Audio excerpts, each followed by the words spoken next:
Hi mga preni! Isang masustansya at affordable recipe gamit ang kalabasa naman ang isi-share ko sa inyo. Sasamahan ko na rin ito ng napakasarap na sausawan para kompleto. Mas mabuti kasi itong ipakain sa mga bata. Umpisahan na natin. 650 grams ng kalabasa ang gagamitin ko. Mas mainam kung papakuluan ito ng malalaki para hindi ito madurog sa lutuan habang pinapalambot. Lagyan ng tubig, takpan at pakuluan hanggang sa lumambot. Hanguin at palamigin ng bahagya. Kapag bahagyang lumamig na, durugin gamit ang smasher o pwede din ang tinidor. Kasama na ang balat nito dahil malambot din ito at pwedeng kainin.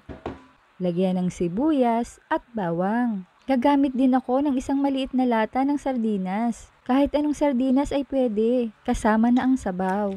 Durugin lang natin hanggang mag-well blended na ito. Lagyan ng 1/4 cup of cornstarch.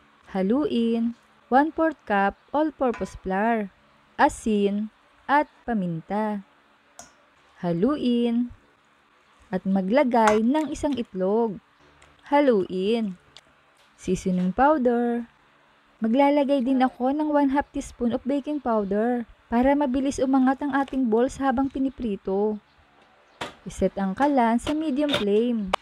Ilagay na ang paglulutuan at lagyan ito ng mantika. I-check ito kung mainit na. Kapag nagbabubbles na ang chopstick, pwede na ito. Isang kutsara ng kalabasa mixture ang gagawin kong balls.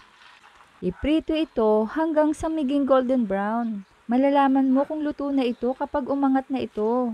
Katulad nito. Hanguin. Ituloy ang pagluluto sa mga natitirang mixture.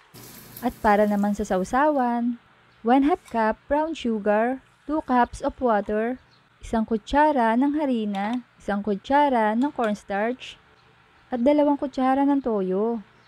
Mix to dissolves. Iset ito sa medium flame. At lutuin ito hanggang sa lumapot. At kapag lumapot na ito, ilagay na ang bawang, sibuyas, at maglalagay din ako ng sili. Kung may batang kakain, huwag na lang itong lagyan ng sili.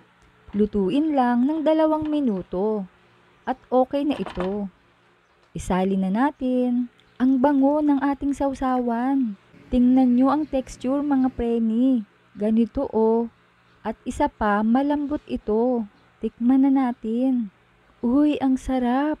Sigurado ako magugustuhan ito ng mga bata. Healthy na at masarap pa. I-like, i-share at i-follow nyo na ako mga preni para updated kayo sa mga reseping ibabahagi ko pa. Huwag kalimutan, cook with love. Thanks for watching. Bye-bye!